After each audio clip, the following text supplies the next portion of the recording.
semuanya, Assalamualaikum warahmatullahi wabarakatuh. Perkenalkan, nama saya Azizah Salwasa Sabila dengan NIM 2406135685 dari kelas Agroteknologi B 2024, jurusan dan prodi Agroteknologi. Di kesempatan kali ini, saya akan mempresentasikan materi administrasi penyuluhan pertanian, di mana materi ini merupakan materi pertemuan ke-12 dari mata kuliah penyuluhan komunikasi pertanian.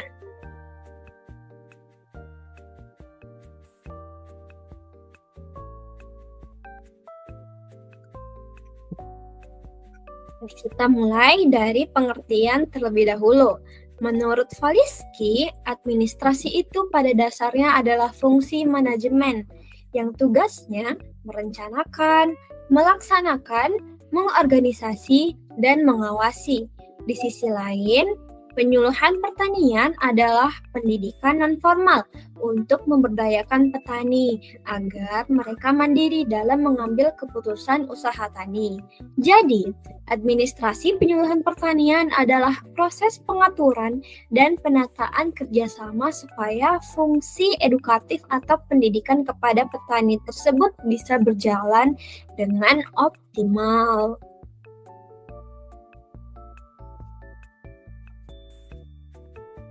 Lalu bagaimana sih penerapannya di Indonesia? Di slide ini kita bisa lihat, kalau dalam konteks pertanian Indonesia, administrasi ini peranannya sangat fungsial atau sangat krusial, yang dimana fungsinya adalah sebagai jembatan untuk mentransfer inovasi teknologi seperti pengenalan varietas unggul atau pupuk organik langsung kepada petani. Dengan sistem yang rapi, kita bisa memastikan keberlanjutan usaha tani mereka. Tujuan akhirnya sangat jelas karena meningkatkan produktivitas panen dan kesejahteraan petani melalui koordinasi penyuluhan yang terarah. Selanjutnya, sebagai proses yang sistematis, administrasi penyuluhan pertanian tentulah tidak bisa berdiri sendiri. Ada 4 unsur utama yang membentuknya. Yang pertama, harus ada keterlibatan 2 orang atau lebih dalam pelaksanaannya, adanya tujuan spesifik yang hendak dicapai, terdapat penjabaran tugas-tugas operasional yang diselesaikan, dan yang terakhir, dukungan peralatan, perlengkapan, serta penentuan waktu dan tempat pelaksanaan.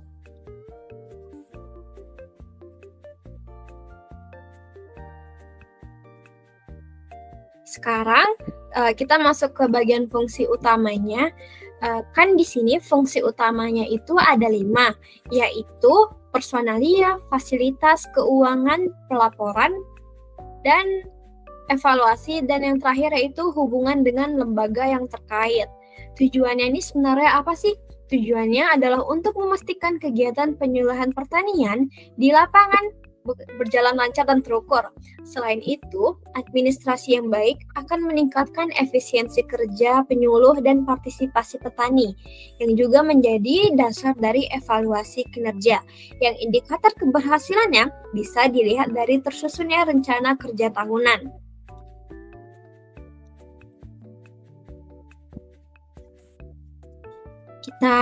Kita jelaskan satu persatu. Yang pertama adalah manajemen personalia.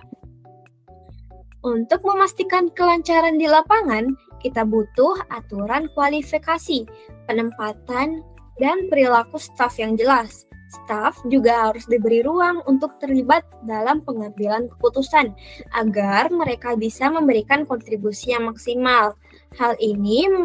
Hal menarik di sini adalah peran pemimpin lokal. Administrator itu tidak selalu harus penjabat birokrat. Kepemimpinan itu bisa dipegang oleh tokoh lokal atau kontak tani. Makanya dengan begitu, kolaborasi antara pihak bisa terbangun lebih erat dan tugas lapangan menjadi lebih efektif.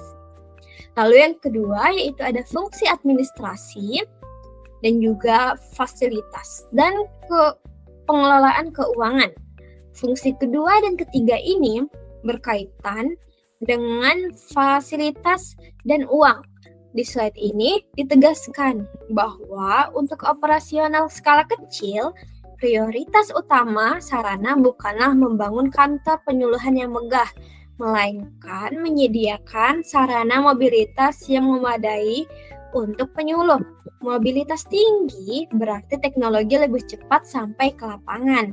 Dari sisi keuangan, pendanaan harus dialokasikan untuk kegiatan taktis di lapangan. Misalnya, untuk biaya uji coba penanaman skala kecil atau biaya pembuatan brosur dan materi publikasi. Lalu yang keempat, itu ada fungsi administrasi, sistem pelaporan, dan evaluasi.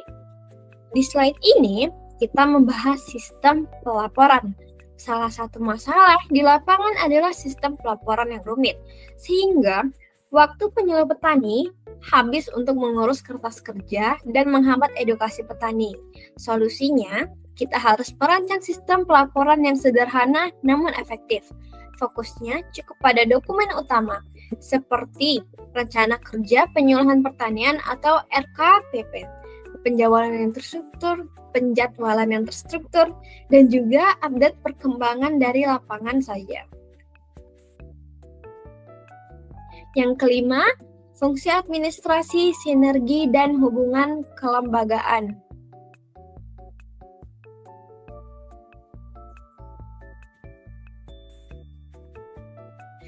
Fungsi dari yang kelima yaitu hubungan kelembagaan.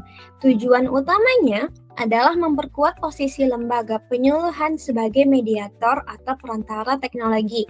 Bagaimana bentuk integrasinya? Lembaga penyuluhan harus berkomunikasi dengan pusat informasi, seperti perguruan tinggi atau lembaga penelitian, lalu berkolaborasi dengan lembaga pendukung di desa seperti organisasi pengairan, koperasi, ataupun himpunan pengrajin pertanian.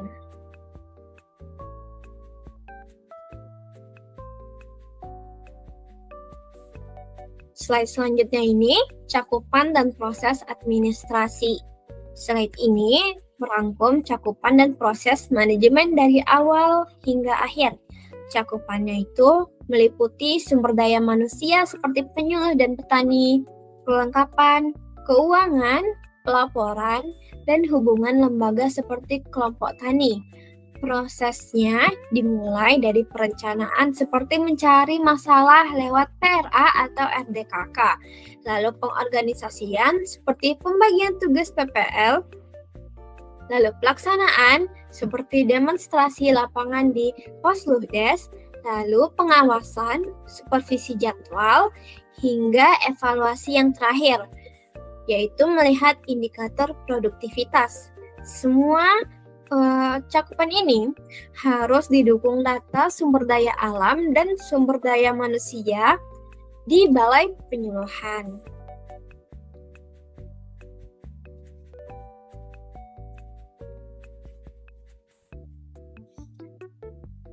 Khusus untuk perencanaan, langkah praktisnya dirancang dalam bentuk RKTP atau Rencana Kerja Tahunan Penyuluh Pertanian di awal tahun. Prosesnya sangat terukur, mulai dari identifikasi masalah petani, mendata potensi ekosistem wilayah, memprioritaskan sasaran komoditas, hingga menyusun matriks rencana kerja yang berisi tujuan, masalah, metode, jadwal, dan biaya. Yang terpenting, rencana ini harus divalidasi lewat rembuk tani agar sesuai dengan kebutuhan nyata di lapangan.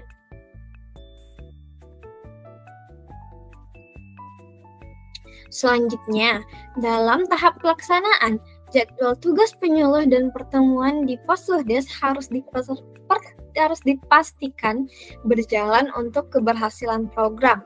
Kualifikasi penyuluh sangat krusial agar informasi yang diberikan ke petani itu akurat.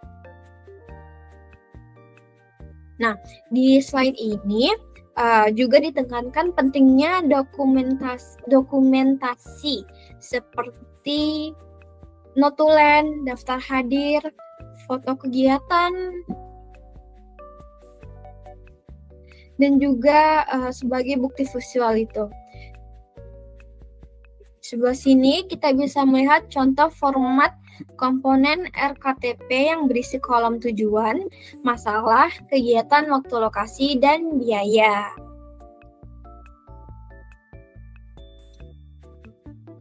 Kesimpulannya, sebagai penutup, kesimpulan dari presentasi ini adalah bahwa administrasi adalah mesin penggerak fungsi edukatif penyuluhan, bukan hanya sekedar urusan dokumen belaka.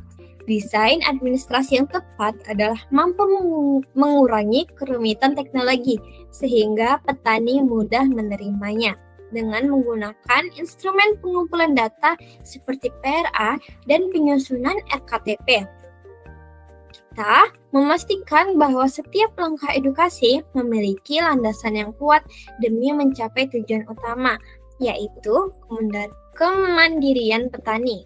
Demikian presentasi saya. Terima kasih atas perhatiannya. Assalamualaikum warahmatullahi wabarakatuh.